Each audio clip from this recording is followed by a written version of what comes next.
Welcome back my dear students. मैं GD sir आपका स्वागत कर रहा हूं। आज हम लोग नए वीडियो के साथ उपस्थित होंगे।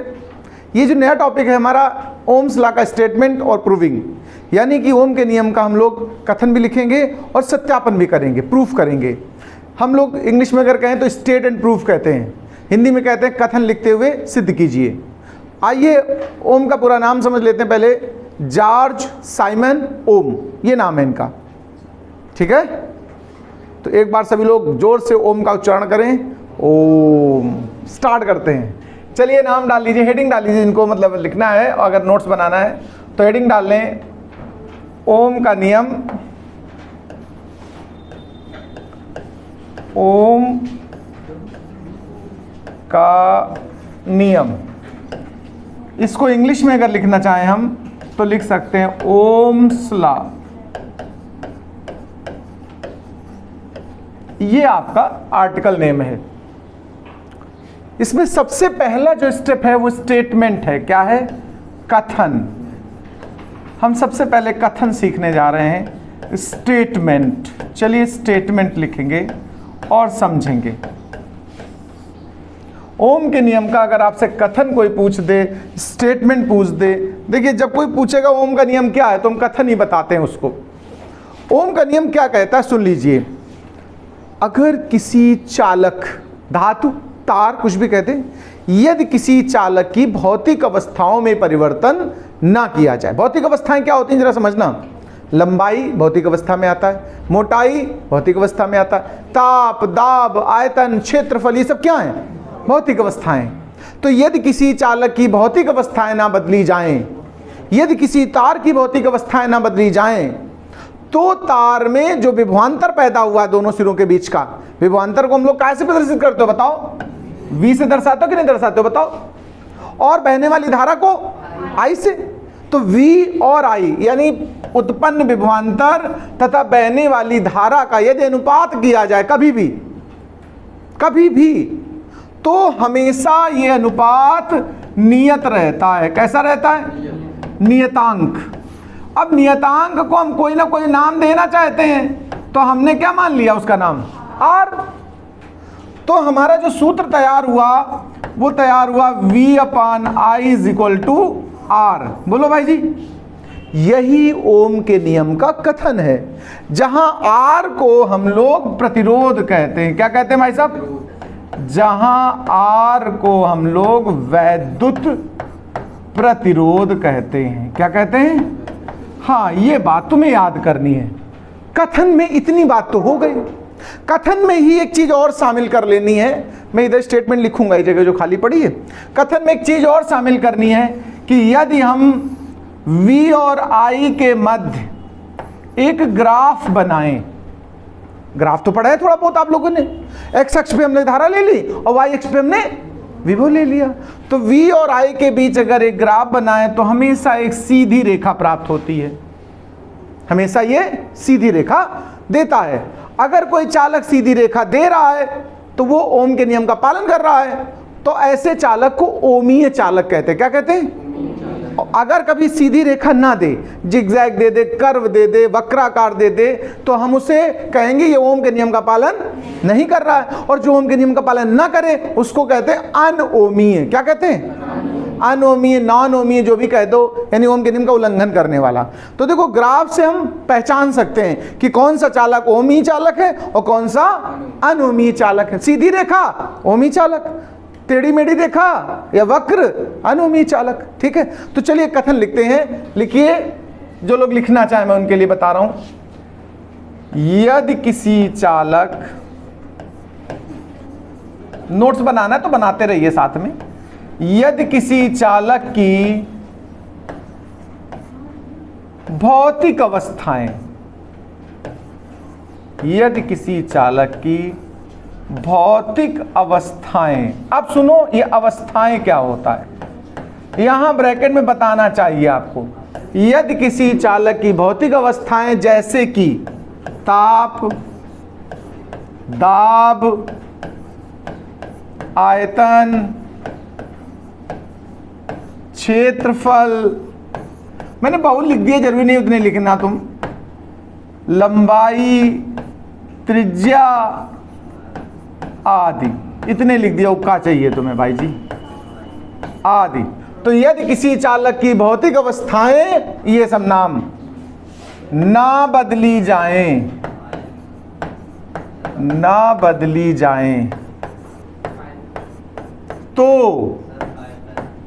आयतन, तन नहीं पाया, ना बदली जाएं तो चालक के सिरों के मध्य, तो चालक के सिरों के मध्य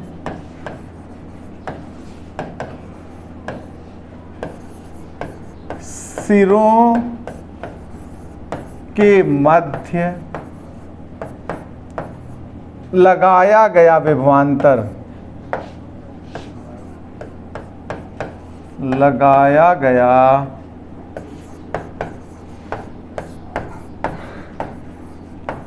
विभवांतर, ब्रैकेट में भी लिख दें, तथा बहने वाली धारा, तथा बहने वाली धारा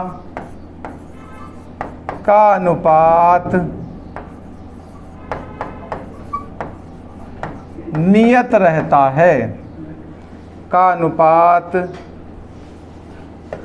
नियत रहता है,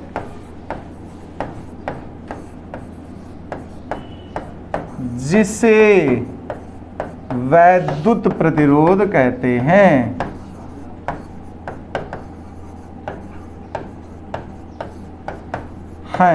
यहां लिखने के बाद फिर आप सूत्र नोट करेंगे, इतना नोट कर लें, फिर आगे बताता हूं। अब देखिए कथन में एक चीज और बढ़ा लीजिएगा, ये वाली बात जो ग्राफ की है, यहां पर ये लिख लेना, यदि V और I के मध्य, यदि V व I के मध्य ग्राफ बनाया जाए तो सदैव एक सीधी रेखा प्राप्त होती है। अच्छा, यदि सीधी रेखा प्राप्त ना हो तो चालक कैसा होगा? अनओमीय चालक होगा। यदि सीधी रेखा प्राप्त ना हो, यदि सीधी रेखा प्राप्त ना हो तो चालक अनओमीय होगा, अनओमीय, अनओमीय होगा। अनओमीय होने का मतलब होता है ओम के नियम का पालन नहीं करेगा। ये लिखने के बाद आप ये ग्राफ बना लीजिए, फिर हम प्रूविंग कराते हैं। तो देखिए स्टेटमेंट हो गया, कथन हो गया, यहां पर एक वर्ड छूट गया था, इसको हम कह देंगे सीधी और रेखा प्राप्त होती है। एक बात समझना जरा, यहां मैंने करेक्शन के समय एक ऐसे एरो बना दिया, ये वाला चिन्ह। इस चिन्ह का पता नाम क्या होता है? कोई बता सकता है? इसको कहते हैं हंसपदी। क्या कहते हैं? हंसपदी। ध्यान रखिएगा, ये एक बार सिविल सर्विसेज में हिंदी का पेपर होता जो एडिशनल, उसमें ये पूछा गया था इस चिन्ह को कहते क्या है। 90% लोग नहीं लिख पाए थे। ये चिन्ह प्रयोग तो खूब होता है, लेकिन लोग इसका नाम नहीं बोलते हैं। बोलते सुना कभी किसी को? कामा बोल देंगे, इन्वर्टेड कामा बोलते हैं, सब दुनिया भर के नाम बोलते हैं। तो चलिए खरी जानकारी के लिए बता दिया मैंने। अब हम प्रूविंग पे बात करते हैं। आइए हेडिंग डालें उपपत्ति, प्रूफ यानी उपपत्ति। तो उपपत्ति यानी प्रूफ कैसे करेंगे अब समझना जरा। ये ओम के नियम का सत्यापन होने जा रहा है। आप लोग बहुत सावधानी से समझिए, बहुत बढ़िया इंपॉर्टेंट टॉपिक है, मोस्ट इंपॉर्टेंट टॉपिक है। तो चलिए इसको प्रूफ करने के लिए सबसे पहले जो सूत्र में जरूरत पड़ता है वो मैं सिखा चुका हूं, तो आप लिख देना हम जानते हैं। क्या जानते हैं पहले समझना जरा। देखो, हम जो चीज एक बार भी जान जाते हैं तो हम कहने लगते हैं हम जानते हैं, हम बड़े होशियार हैं, ठीक है, हम ये बोलना पसंद करते हैं। हम क्या जानते हैं? I बराबर NEAVD। याद आया? I धारा है, N क्या है? किसी को नाम याद है? N क्या है?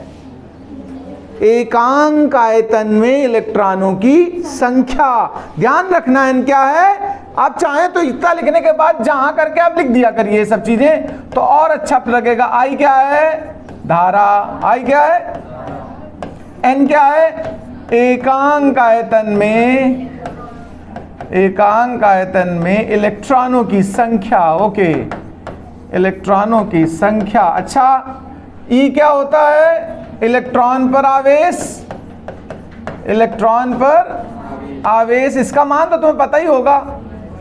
ए क्या है?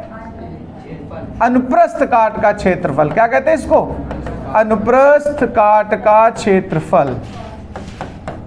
अच्छा चलो, ये बात भी ठीक है, हो गई। वीडी क्या है? वी के सफिक्स में डी है, ध्यान रखना। अनुगमन वेग, ये क्या है भाई जी? अनुगमन वेग। Very good. यानी किसी चालक में इलेक्ट्रॉनों का प्रवाह हो रहा है, धड़ाधड़ बहते चले जा रहे हैं इलेक्ट्रॉन। वो कौन से? मुक्त इलेक्ट्रॉन, तभी तो धारा बहती। आवेश के प्रवाह की दर को क्या कहते हो? विद्युत धारा कहते हो कि नहीं कहते हो? तो यानी आवेश बह रहे हैं, यानी कि इलेक्ट्रॉन बह रहे हैं। अच्छा, इलेक्ट्रॉन किसी तार में बह रहा है और तार जुड़ा है बैटरी के सिरों के बीच, जुड़ा कि नहीं जुड़ा? और बैटरी के सिरों के बीच में अगर तार जुड़ा होता है तो उस पर एक विभवांतर कार्य करता है। क्या काम करता है? Voltage V। विभवांतर काम करेगा तो वैद्युत क्षेत्र होगा, उनमें संबंध होता है ना आपस में। E बराबर V/D, V/L होता कि नहीं होता? तो यानी जब इलेक्ट्रॉन किसी चालक से गुजरता है और बैटरी से जुड़ा अगर चालक है तो इलेक्ट्रॉन पर एक वैद्युत क्षेत्र कार्य करेगा, और वैद्युत क्षेत्र काम करेगा तो वैद्युत बल काम करेगा। तो देखिए इलेक्ट्रॉन पे कितना वैद्युत बल कार्य करेगा, समझना जरा। जब इलेक्ट्रॉन चालक से होकर, जब इलेक्ट्रॉन विभवांतर के कारण चालक से होकर गुजरता है, चालक से होकर गुजरता है, तो उस पर लगने वाला वैद्युत बल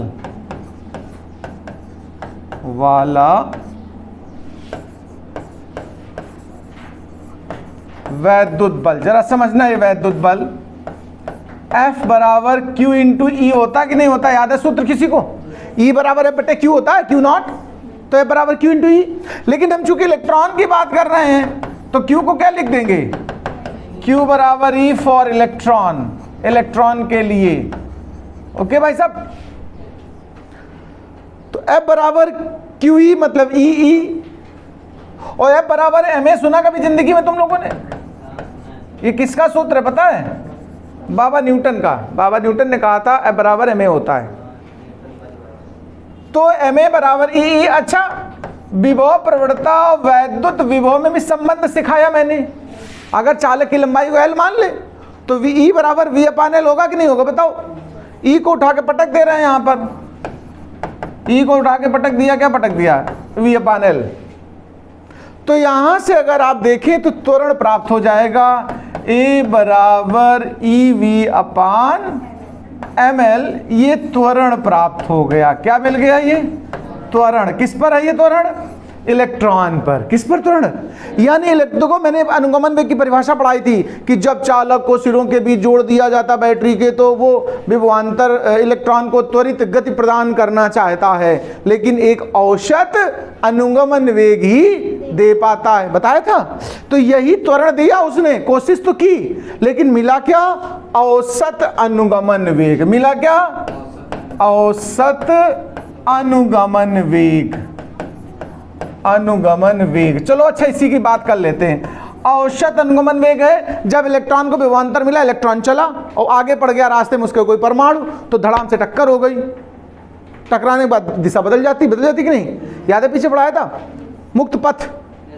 फिर वो आगे दूसरा किसी एटम से टकराया, फिर टकराया, टक्करें होती जा रही लगातार, बेचारा है ठोकर खा के उठ रहा, फिर चल रहा, फिर उठ रहा, फिर चल रहा। यही जिंदगी है भाई साहब। इलेक्ट्रॉन तो जिंदगी की बातें समझाता है कि हम भागते तो बहुत तेजी से शुरुआत में। जब लड़का हाई स्कूल फर्स्ट ईयर में होता है ना, फर्स्ट ईयर में तो आमतौर पे हाई स्कूल में अनाप शनाप नंबर आ जाते हैं, बेकार में, एकदम फालतू में। लड़के को खुद विश्वास नहीं कहो 90% आए और 90 लिखवा दो तो लिख ना पाएगा, वो 90 नहीं लिख पाएगा, और परसेंट हो गए 90। तो माता पिता को लगता है मेरे यहाँ तो हीरा पैदा हो गया, ये लड़का मेरे यहाँ पैदा होने लग, नहीं तो पता नहीं किसी कंपनी दूसरे का आ गया है। तो वो एकदम भूल जाते हैं और वो सीधा बड़ी कोचिंग में जाते हैं, कहते हैं मेरा लड़का इतना होशियार है, इसका एडमिशन बस आप ले लो किसी तरह, IIT तो निकाल ही देगा बिल्कुल, इससे नीचे तो बात ही नहीं करेगा। तो यानी भागे बहुत तेज थे, लेकिन लड़का धीरे धीरे असलियत दिखाने लगता है, कोई सिगरेट पीने लगता है, कोई चैनी खैनी खाने लगता है और कोई तम्बाकू खाने लगता है, धीरे धीरे बिगड़ जाते हैं इंटर होते होते। और बाद में पिताजी को लगता है कहीं जुगाड़ लगा चपरासी बनवा दें तब समझ में आता। तो यानी आखिरी तक छोटा मोटा कुछ पा जाता है, वही इसके पास है। तो आइए अनुगमन वेग की बात करते हैं। लेकिन सबके साथ ऐसा नहीं, कुछ लोग निराश हो गए, को लियो माए पापा भी तो कहे थे होशियार हैं। अरे सब मतलब कुछ बच्चे अच्छे भी हैं, ऐसा नहीं है, लेकिन ज़्यादा स्थितियाँ गड़बड़ हो जाती हैं। औसत अनुगमन वेग की बात करूँ तो देखो, पहली बार जब टक्कर हुई तो टकराते समय उसका प्रारंभिक वेग u1 है, त्वरण a है। टाउ मान लो समय अंतराल पढ़ाया था, तो v बराबर u प्लस at के हिसाब से बात करो तो a टाउ 1 हुआ, फर्स्ट टक्कर की बात हो गई है। एक सूत्र होता है ना v बराबर u प्लस at, तो प्रारंभिक वेग था u1, त्वरण था a, और t मतलब समय यहाँ पर कौन सा श्रांत काल, और श्रांत काल को टाउ से दर्शाते हैं, और पहली बार हो रहा है इसलिए टाउ 1 कह दिया। प्लस फिर दोबारा टक्कर हुई जाके, ये तुम्हारी रास्ते के बाधा है, इसे टकरा रहे हो तुम बार बार। कोई दोस्त खराब मिल गया, कोई दुश्मन खराब मिल गया, कोई दोस्त ज़्यादा अच्छे मिल गए, कहो बैठ के पिया रहे हैं, है ना। अक्सर ऐसा होता, कोई दोस्त कहेगा भाई दोस्त जिंदा है, चल पिक्चर दिखाते हैं तुमको, पैसा हम लगाएंगे। टाइम तो तुम्हारा खा गया ना वो 3 घंटे, तुमने भी कहो भाई इतना बढ़िया दोस्त अपने जेब से पैसा लगा हमको पिक्चर दिखा रहा है। मेरा एक दोस्त था, सिगरेट पीना सीख गया सिर्फ दोस्तों के चक्कर में। दोस्तों ने कहा भाई हम पिला रहे हैं यार, कोल्ड ड्रिंक भी पिलाएंगे तुमको साथ में, लो। उन्होंने कहा अच्छा चलो पी लेते हैं भाई। तो ये दोस्त भी कभी कभी खतरनाक हो जाते हैं। तो ये सब टकराव हो रहे हैं, तुम्हारे रास्ते की बाधा उत्पन्न है, तो तुम तेज स्पीड नहीं पा रहे हो। अब ये देखिए चीजें बढ़ती जा रही हैं। मान लो n बार आपने बाधा पाई, तो un plus a tau n, और चूंकि औसत होता है ये वाला वेग, तो n से भाग दे दिया।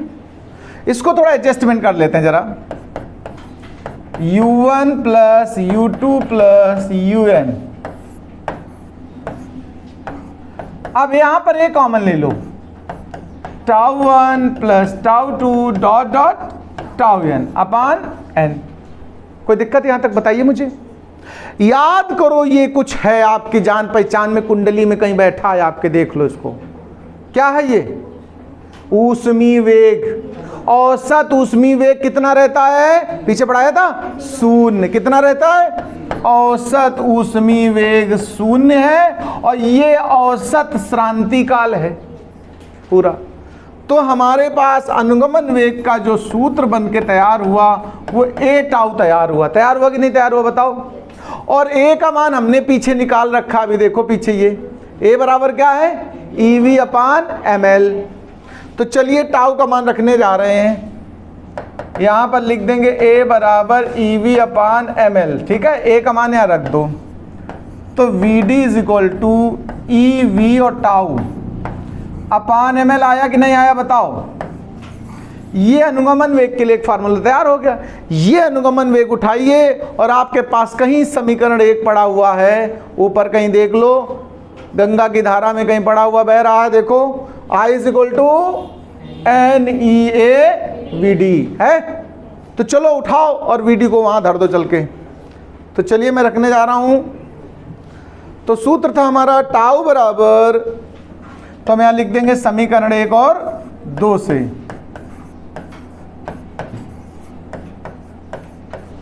तो देखो सीधा सीधा I बराबर NEA और VD का मान E capital V tau by ml, सबका गुणा कर दो। तो I बराबर NE square A tau upon ml into V। बचा कि नहीं बचा बताओ। और हम ओम के नियम का सत्यापन करने आए हैं ना, किसका? ओम के नियम का। ओम के नियम में किसका किसका अनुपात लिया जाता है? V और I का, V और I का। तो V के बटे में I ले जाओ, तो उधर ये सब मैटर पलटा दो दूसरी तरफ। तो V और I का जो अनुपात करोगे भाई जी, ये I वहां भाग में गया, ये जो भाग वाला जब इधर आएगा गुणा में आएगा, और गुणा वाला जब उधर आएगा तो भाग में आएगा। तो फिर ये बचेगा ml upon NE square A tau. यहां तक बातें समझ में आई? पहले बताओ। और V अपान I बराबर ये बना। इसको हम यहां सिद्ध करेंगे कि ये नियत है पूरी बातें। यहां ml बटे एन ई स्क्वायर ए टाउ बराबर नियतांक। अभी बता रहा हूं कैसे नियत पता चला हमको, और इस नियतांक का नाम हमने क्या धर दिया, आर। ये अपने मन से धरा है, ओम ने आर रखा था, हमने भी रख दिया। ओम अगर कुछ और धर जाते तो हम भी धर देते। अब तुम अपने मन से एस भी कह सकते हो, ऐसा कुछ नहीं। V upon I equal to R बोलो, इसके लिए डॉक्टर नहीं कह गया कोई हमसे। हम V upon I equal to S कह सकते हैं। क्या कह सकते हैं? हाँ, आप कुछ भी कह सकते हो। फिलहाल तो ये हमने आर बोला है, तो ये देखो सूत्र बन के क्या तैयार हुआ, V upon I is equal to R. यहां लिखना चाहेंगे हम कि ये कांस्टेंट क्यों है सब बातें। ml अपान एन ई स्क्वायर, इनको सबको पैरामीटर्स कहते हैं। क्या कहते हैं? ml अपान एन ई स्क्वायर ए टाउ को पैरामीटर्स कहते हैं। अब सुनो, ये कांस्टेंट कैसे, जरा इन पे नजर डाल लेते हैं, ठीक है। m क्या है? इलेक्ट्रॉन का द्रव्यमान है। कितना होता किसी को याद है? 9.1 गुणा 10 के घात -31 किलोग्राम। कांस्टेंट है कि नहीं बताओ। L क्या है? लंबाई है। और मैंने शर्त रख दी थी शुरुआत में ही कि भौतिक राशियां न बदली जाएं, और भौतिक राशियों में लंबाई थी, यानी इसे बदलना ही नहीं, तो बदला नहीं गया तो क्या हो गई? कांस्टेंट। n क्या है? मुक्त इलेक्ट्रॉनों की संख्या एकांक आयतन में, वो संख्या है, वो भी कांस्टेंट है। E क्या होता? 1.6 × 10⁻⁹, वो भी कांस्टेंट है। क्षेत्रफल क्या है? भौतिक राशि में आ गया, भौतिक अवस्था में आ गया। और टाउ श्रांति काल है, समय है, और समय निर्भर करता है उस पर, टेम्परेचर पर, ताप पर। और ताप क्या थी? भौतिक राशि, भौतिक वो क्या बोलते हैं, अवस्था। तो मैंने ताप बदलने से मना किया था। जब ताप नहीं बदलेगा तो टाउ नहीं बदलेगा। तो ये सब चीजें कैसी हो गई? कांस्टेंट। तो हम लोग इस कंक्लूजन पे आए कि V upon I is equal to R. इति सिद्धम, ओम का नियम सिद्ध हुआ। नमस्कार, चैनल को सब्सक्राइब करें।